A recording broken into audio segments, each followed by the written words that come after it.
Welcome back, everyone, to another Falcon and the Winter Soldier breakdown.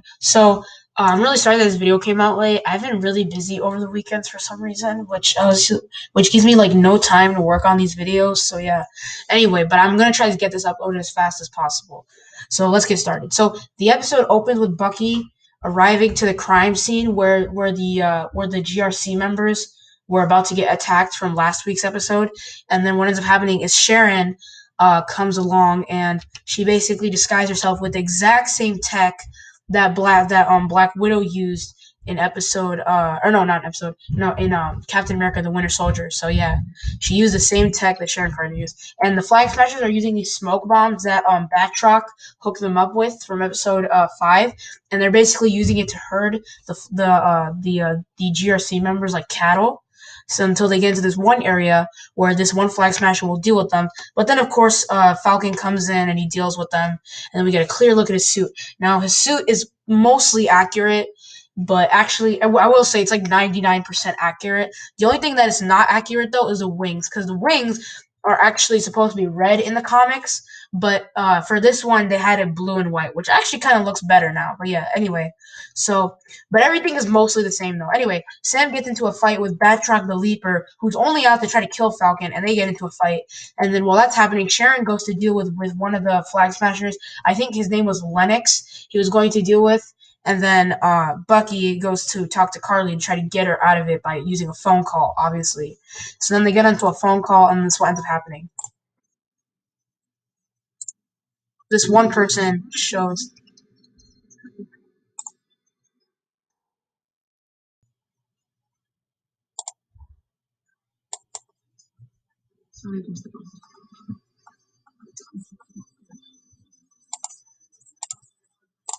I'm pretty sure what he means by don't go this way. I know how it ends. I think he means by like his past as the Winter Soldier and obviously his past in general.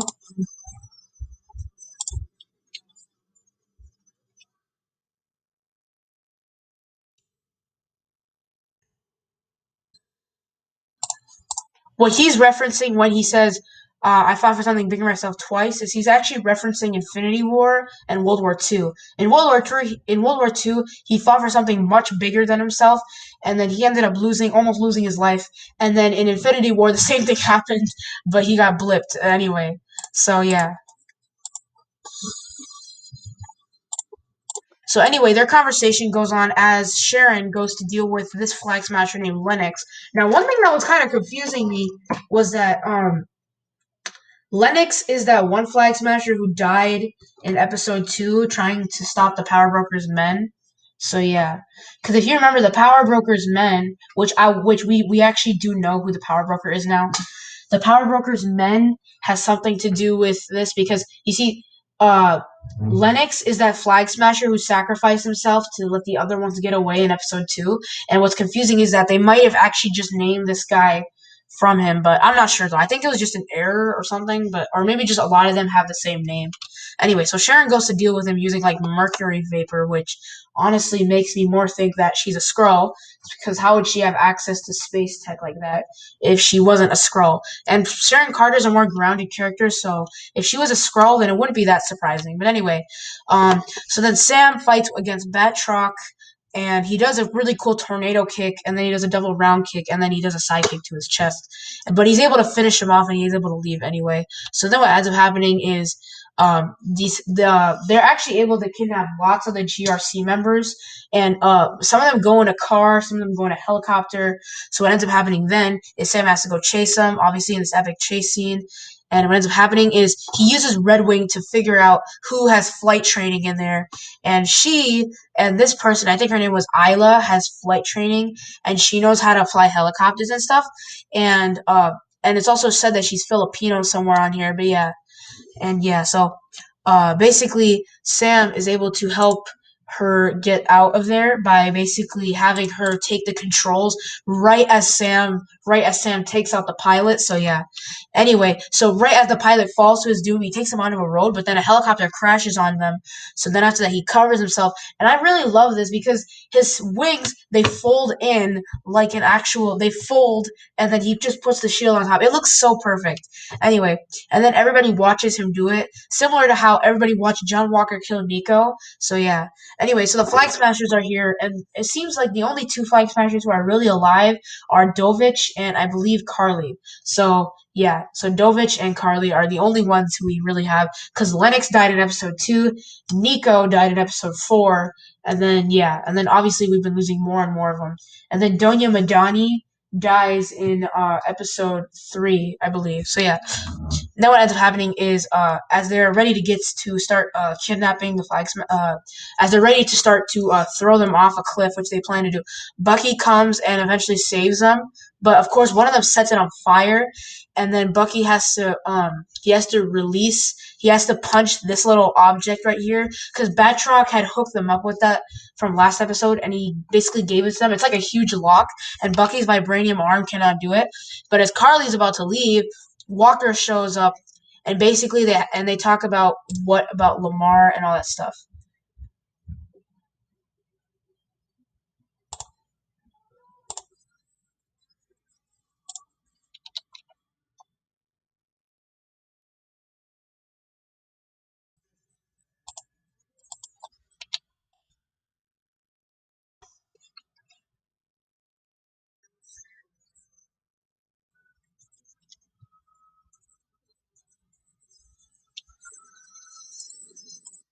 So obviously, when he tries to throw the shield, Carly just kicks it and then it just bounces. And what's oh, by the way, I have my mistake. It's not that it actually bounces. You see, the shield is not really the same as the vibranium shield that he used. So when he throws it, it's not gonna work like he tried. Anyway, it's really horrible. Anyway, so she tries. She says the most dumbest thing that she could have said to Walker because Walker is that one person who gets fueled by emotions a lot. So obviously, saying something about someone close to him is obviously going to make him throw it. So yeah, he throws the shield, she kicks it, and yeah. And also the reason why she's able to kick the shield is mostly just because of the fact that this shield is metal, so it's not really going to do anything. And yeah, and it slowly gets damaged and more damage. And the rest of these flag smashers, they all start to like tag team Walker. And what ends up happening is one of them actually uses a club, like no, not really a club. So they basically grab an object off the ground, and they basically grab like a bus stop or something, and then they basically grab like a sign, and they yeet it on a Walker. Now, this is actually a slight callback because if you remember in the comics, the Flag Smasher himself, Carl Morgenthau, he used something called a mace, which is like a spiked ball, and then it has like a stick onto it, so it looks almost like a horrible sight. But anyway, yeah. So he uses that, and he's able to actually. That's actually how he fights against people. So yeah. So having them use that is a callback to their originator. Anyway, so yeah, they get into a huge fight, and and Bucky saves him as they're about to like eat him, because they're able to save the remaining the people on the other truck, the one who got caught in the fire. But then the people who are actually on the other truck, Carly drives them into there. But Walker fights against Carly one on one, and Carly's able to beat him up, which I'll explain why later. But anyway, so then Carly drives the truck into almost like a cliff, and then she ends up jumping off. And then what ends up happening is the truck itself goes almost all the way over, and there are people inside. So if that thing falls, then it's it for them. So anyway, what ends up happening then is Walker starts to he drops his shield, but it's also a slight reference to him dropping his vengeance for Carly for killing Lamar. So then he ends up trying to save them, which gives him a slight more redemption. And then what ends up happening is Falcon comes in and does the rest of it for him. And then he ends up knocking down all the flag smashers who come and join them. So yeah, anyway, so then Batroc throws a smoke bomb which allows him to escape because he was using that from his suitcase that he gave him. There's a lot of stuff he put in that suitcase. And we also figure out that Sam's goggles have literally no effect with the fog that he put up. So pretty much he can see all of them running, and basically, Falcon, Walker, and Wilson, Walker, and Barnes, they all team up and they all try to go find them. And Sam's goggles are a really big help this time. Now, unfortunately for Carly, she runs into Sharon, and what's revealed is that they actually know each other apparently. So yeah, they actually know each other really well, and that's the big confusing part of this. But anyway, I'm gonna play their conversation like I did last time. But yeah,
basically what ends up happening is Sharon Carter reveals that she was the power broker all this time, but it was kind of obvious though.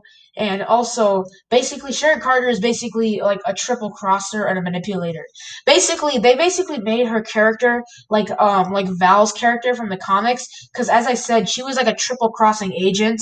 So obviously, she does the same thing. But yeah. Anyway, so you see, Sharon actually revealed that she's the power broker, and she knows that Carly is.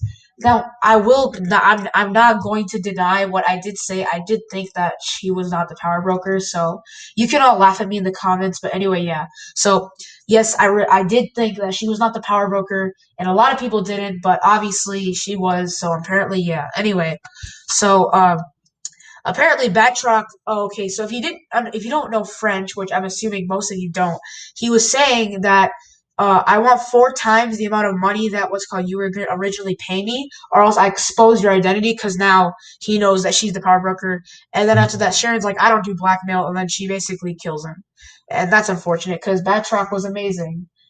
Hashtag rest in peace, Batroc. Anyway, so Sam shows up right as Carly shoots Sharon. So obviously he doesn't know that he has no idea that now he has no idea that what's it called? Sharon is the power broker, and he probably will never know. But yeah.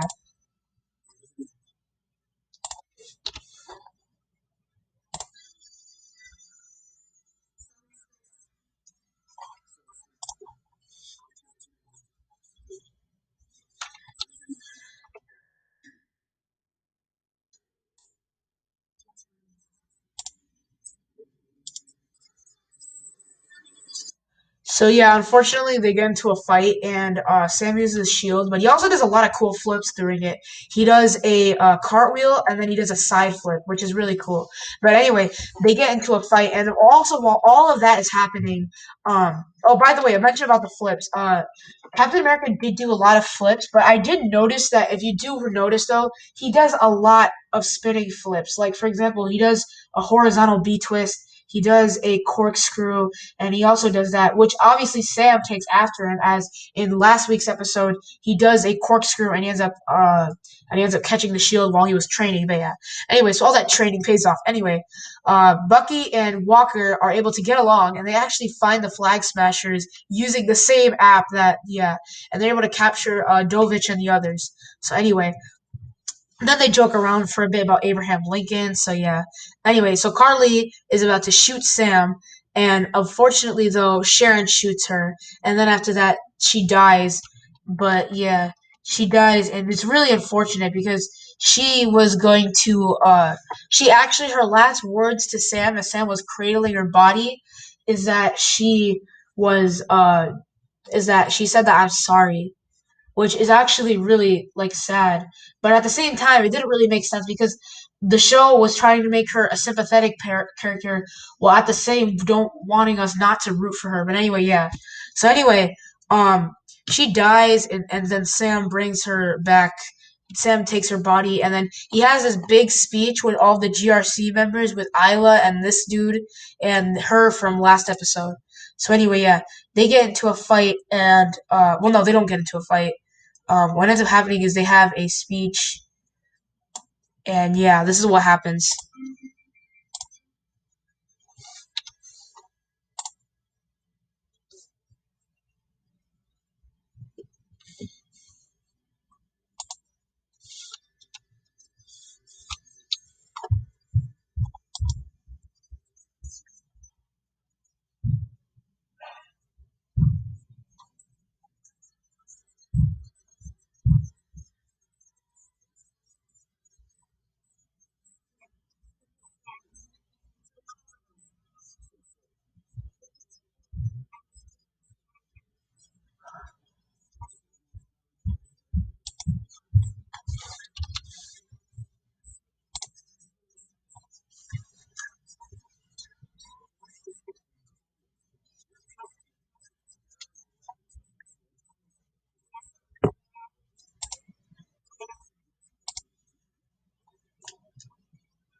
So yeah, that whole speech was about how the government didn't step up, and because of that, Carly did. So that's why.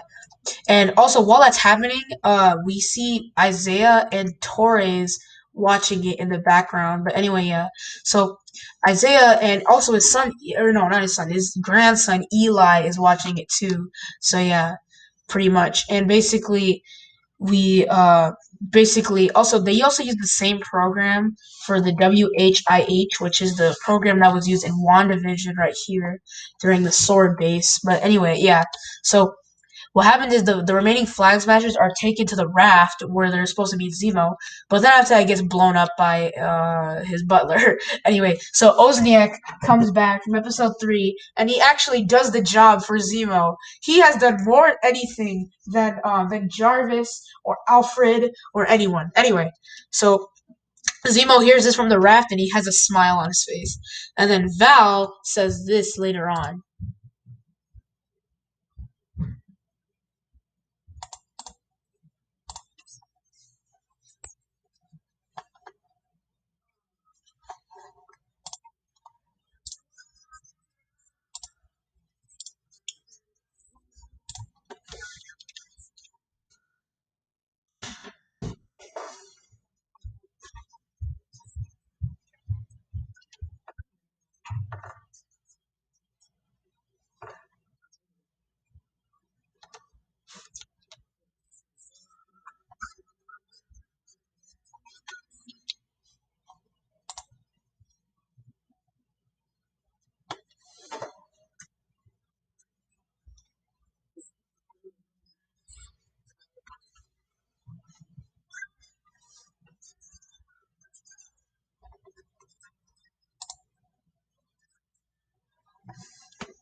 So obviously, Val is the reason why Walker becomes U.S. agent now, which obviously makes more sense. And also, his suit has changed now from the blue to black.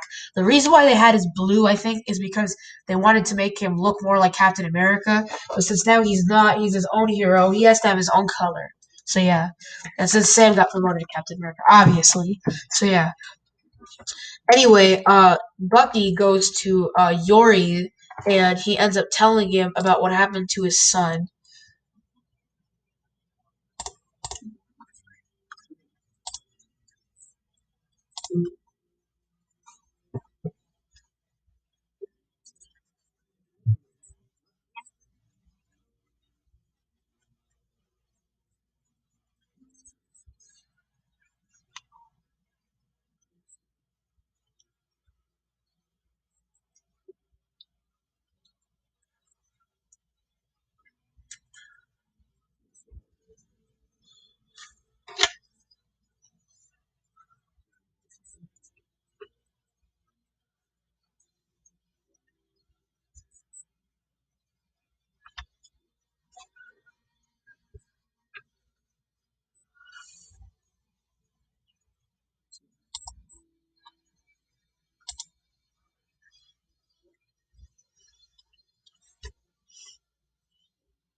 So yeah, he actually tells him what happened to his son, and it's actually kind of hard for him to say it, but he does get the job done, and um, his reaction was kind of my surprise.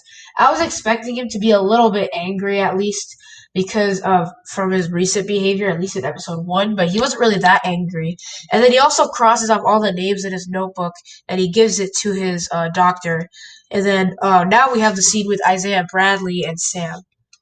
Anyway, so yeah.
Yeah, his grandson Eli asks him, "Where are we going?" And basically Isaiah and this they have this really funny conversation, and he references Malcolm, Martin, and Mandela, and they're all civil rights leaders.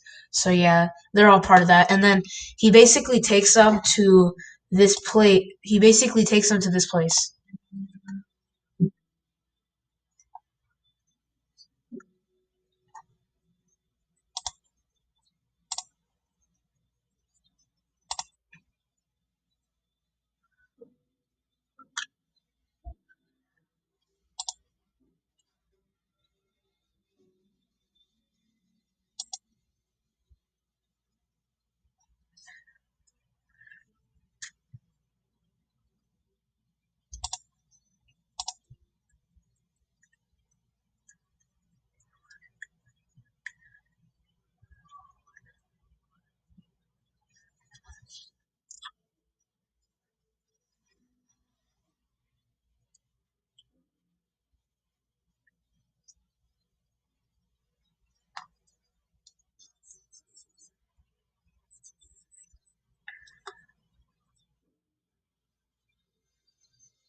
That was probably the most beautiful scene in all of that. We finally get justice done by Isaiah Bradley when Sam, obviously as his new rank as Captain America, he tells the government now to put a section in the Smithsonian for Isaiah, which was honestly the most beautiful scene ever, honestly.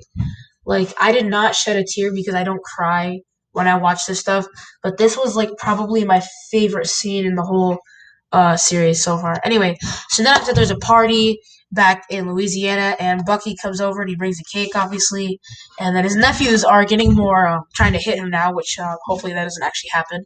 But then he flexes a lot with his muscle, especially with his vibranium arm, but locally, but the season ends with them partying and then having a fun time, and pretty much the title card ends with it's Captain America and the Winter Soldier. So yeah, that was amazing. And then after that, it all cuts to black. Okay, I'm kidding. I'm kidding. No, it doesn't actually cut to black. There's a post-credit scene, obviously. So anyway, Sharon Carter gets a pardon because Sam promised that he would get the pardon, and basically after that happens, uh, basically I'll just replay the whole scene so you can just hear it for yourself.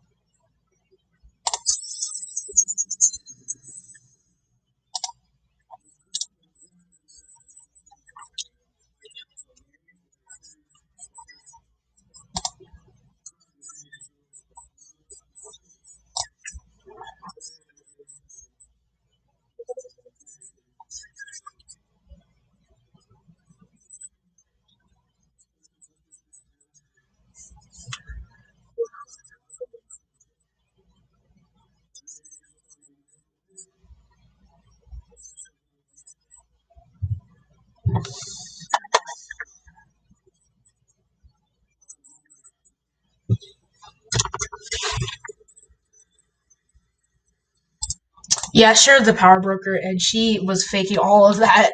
Anyway, so then after that, she talks about this now.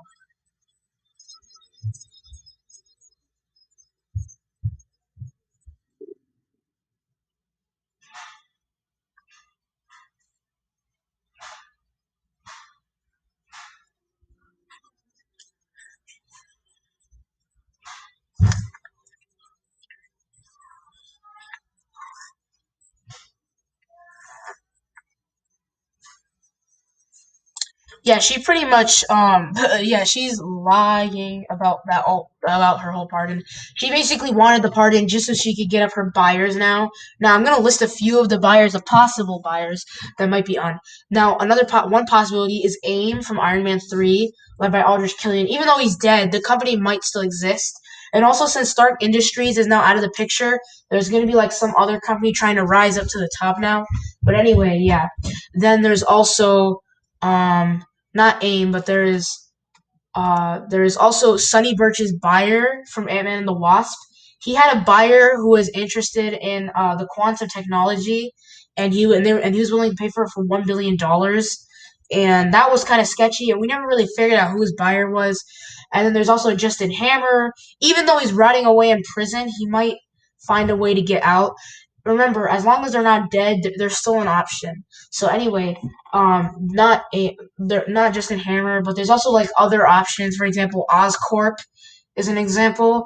Now Oscorp is probably not going to show up, but there might be a possibility that they might, or maybe like someone else might find it. The CIA might honestly have it, and yeah, honestly, Sword might be able to get that, but probably not though. Anyway, yeah. So Sharon Carter is now going to be now is the power broker, and she's the manipulator now of this now. She is triple crossing. So if you guys are still confused on Sharon Carter and all about her, I'm gonna explain this really quickly. So Sharon Carter, after Civil War, went to Madripoor to hide out, and I'm assuming that she previously killed the previous. I'm assuming that she killed the previous power broker and became the power broker herself, and then she had Wilfred Nagel do the whole super soldier thing, and because of that, and then what ended up happening was Carly Morgenthau came to Madripoor, and that's why Carly can actually fight really well because she had training from Sharon Carter because she was a power broker. So yeah. Anyway, so now that they have that, and when eventually, but of course, Carly stole those vials, and then Sharon wanted her. So Sharon was the one who texted to her in episode 2, "I will find you and kill you," and then she's also the same thing here. But yeah, but then what ended up happening was once Sam and Bucky came to Madripoor, I'm assuming that Selby, the person who tried to kill them in Madripoor, was actually someone who wanted to make who was probably one of the rivals of the power broker, which is probably why Sharon just killed him herself. And then once of all of Selby's bounty hunters came after her, she just did all the dirty work herself, and then yeah, she pretty much did all that. But yeah, then once she killed them, she pretty much manipulated Sam and Bucky into getting her a pardon so that she could come back to the States and then now get more buyers and get some big, big money. So anyway, that is the finale of Falcon and Winter Soldier. I did hear online, though, about this new fourth Captain America movie, which I really hope that comes out because I really enjoyed Falcon and Winter Soldier. So anyway, yeah. So, there's the video on my last video. I think it was on Shang-Chi or Ninjago Season 14 review. And then here is my playlist for my Ninjago Season 13 series, even though it says 14. Anyway, and then on the top of the card, there should be something on, I believe, my Falcon and Winter Soldier playlist. And then, yeah, subscribe.